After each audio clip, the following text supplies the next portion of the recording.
Assalamualaikum warahmatullahi wabarakatuh. Di video kali ini, kelompok kami akan mempresentasikan materi terkait kebijakan fiskal dalam ekonomi Islam dan analisis pendapatan nasional. Berikut merupakan nama anggota kelompok kami.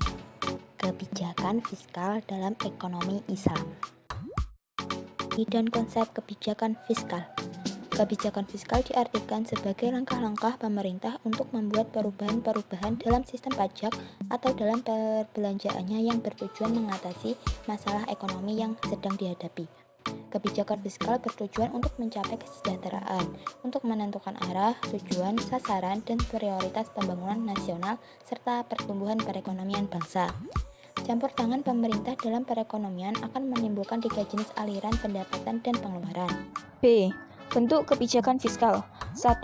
Kebijakan yang menyangkut pembelian pemerintah atas barang dan jasa.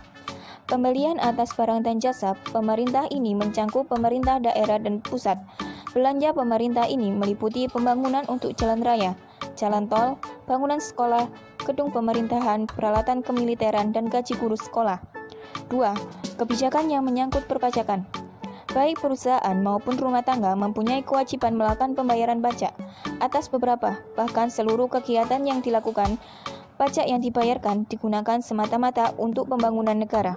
3. Pembayaran transfer. Pembayaran transfer meliputi kompensasi pengangguran, tunjangan keamanan sosial, dan tunjangan pensiun. Pembayaran transfer bukan merupakan pembelian sesuatu barang yang baru diproduksi dan pembayaran tersebut bukan karena jual beli barang dan jasa. Pembayaran transfer mempengaruhi pendapatan rumah tangga, namun tidak mencerminkan produksi perekonomian. C.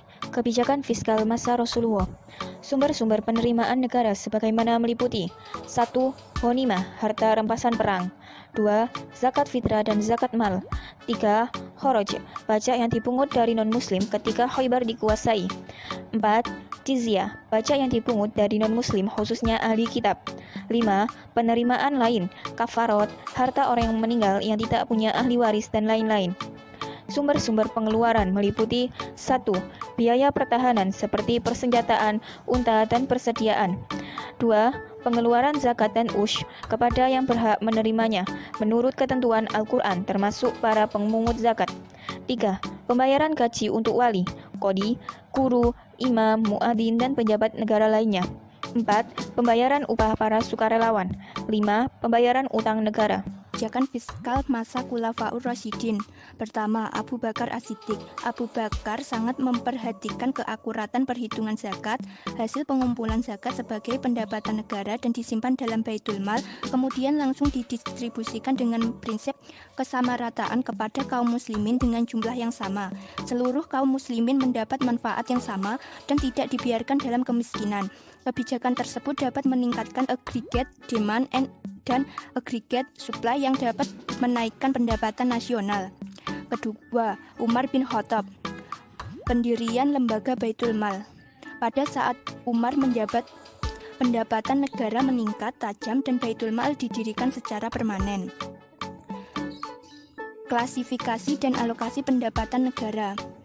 Pendapatan zakat dan urs didistribusikan di tingkat lokal dan tidak terdapat surplus. Sisa pendapatan disimpan di Baitul Mal pusat dan sedekah didistribusikan kepada para fakir miskin atau membiayai kesejahteraan tanpa membedakan apakah ia muslim atau bukan. Pendapatan kharja, fai, jizyah, unsur atau pajak perdagangan dan sewa tanah untuk membayar dana pensiun dan dana bantuan serta untuk menutupi biaya operasional administrasi, kebutuhan militer, dan sebagainya. Pendapatan lain-lain digunakan untuk membayar para pekerja, pemeliharaan anak terlantar, dan dana sosial lainnya. Ketiga, Utsman bin Affan. Dalam pendistribusian harta Baitul Mal, Utsman menerapkan prinsip keutamaan. Sedangkan dalam hal pengelolaan zakat, Utsman mendelegasikan kewenangan menaksir harta yang dizakati kepada para pemiliknya masing-masing. Khalifah Utsman bin Affan selalu mendiskusikan tingkat harga yang sedang berlaku di pasaran dengan seluruh kaum muslimin.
Perkembangan pengeluaran pemerintah dapat dipengaruhi oleh beberapa faktor, yaitu A. Perubahan permintaan akan barang publik, B. Perubahan dari aktivitas pemerintah dalam menghasilkan barang publik dan juga perubahan dari kombinasi faktor produksi yang digunakan dalam proses produksi, C. Perubahan kualitas barang publik, D. Perubahan harga faktor produksi. Khalifah Ali mendistribusikan seluruh pendapatan dan provisi yang ada di Baitul Mal Madinah, Basrah, dan Kufah. Selama masa pemerintahannya, Khalifah Ali menetapkan pajak terhadap para pemilik hutan sebesar 4.000 dirham. Khalifah Ali memiliki konsep yang jelas tentang pemerintahan, administrasi umum, dan lain-lain. Beliau juga menginstruksikan untuk melawan korupsi dan penindasan, mengontrol pasar, dan memberantas para tukang catut laba, penimbun barang, dan pasar gelap. Konsep dan definisi Baitul Mal. Rasulullah memperkenalkan konsep di bidang keuangan negara, yakni semua hasil pengumpulan negara harus dikumpulkan terlebih dahulu dan kemudian dibelanjakan sesuai dengan kebutuhan negara. Status harta hasil pengumpulan tersebut adalah milik negara. Tempat pengumpulan harta tersebut disebut Baitul Mal atau rumah harta atau bendahara negara. Harta yang merupakan sumber pendapatan negara akan disimpan dalam waktu singkat untuk kemudian didistribusikan kepada masyarakat. Pengeluaran pemerintah. Jenis-jenis pengeluaran pemerintah meliputi 1. Pembayaran transfer, yaitu pembayaran moneter ke sektor swasta. Pembayaran transfer tidak melibatkan pertukaran barang dan jasa, meski pemerintah menyerahkan uang. Yang kedua, pengeluaran saat ini, yaitu mencakup pengertian belanja dan ruang rutin lingkup untuk pendapatan operasional. nasional. Pendapatan Yang nasional ketiga, adalah ukuran pengeluaran dari nilai modal, total barang yaitu dan jasa yang dihasilkan oleh suatu negara dalam kurun waktu tertentu, atau biasanya 1 tahun, yang dinyatakan dalam satuan uang. Tujuan dari perhitungan pendapatan nasional adalah untuk memperoleh gambaran tentang tingkat ekonomi yang sudah dicapai dalam suatu negara. Data pendapatan nasional yang sudah dicapai dapat digunakan untuk membuat perkiraan tentang perekonomian negara di masa yang akan datang. Utang pemerintah. Utang negara atau sovereign debt adalah utang yang dikeluarkan atau dijamin oleh pihak pemerintah pada suatu negara. Artinya, utang negara adalah surat utang yang dikeluarkan oleh pemerintahan nasional. Suatu pemerintah negara bisa menjalankan 3 pilihan anggaran fiskal, yaitu surplus, defisit, dan imbang. Dampak negatif utang negara. Yang pertama, menambah beban pada anggaran sehingga dapat mengurangi kesejahteraan masyarakat. Yang kedua, membayar utang luar negeri yang telah jatuh tempo akan mengurangi cadangan devisa negara. Yang ketiga, adanya ketergantungan terhadap luar negeri sehingga cenderung diintervensi oleh pihak asing. Yang keempat, B. Pendapatan nasional dalam perspektif ekonomi Islam mahasiswa. Satu hal yang membedakan sistem ekonomi Islam dengan yang lainnya adalah penggunaan parameter falah. Falah adalah kesejahteraan yang hakiki, kesejahteraan yang sebenarnya, di mana komponen-komponen rohaniyah masuk ke dalam pengertian falah. Dalam ekonomi Islam, pada intinya ekonomi Islam harus mampu menyediakan suatu cara yang mengukur kesejahteraan ekonomi dan kesejahteraan sosial berdasarkan sistem moral dan sosial Islam.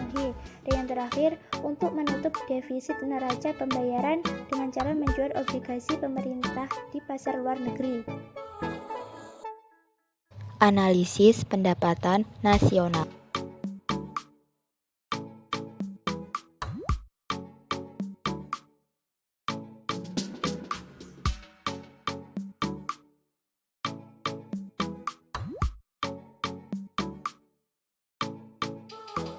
Sekian video presentasi dari kelompok kami. Ada kurang lebihnya kami mohon maaf. Wassalamualaikum warahmatullahi wabarakatuh.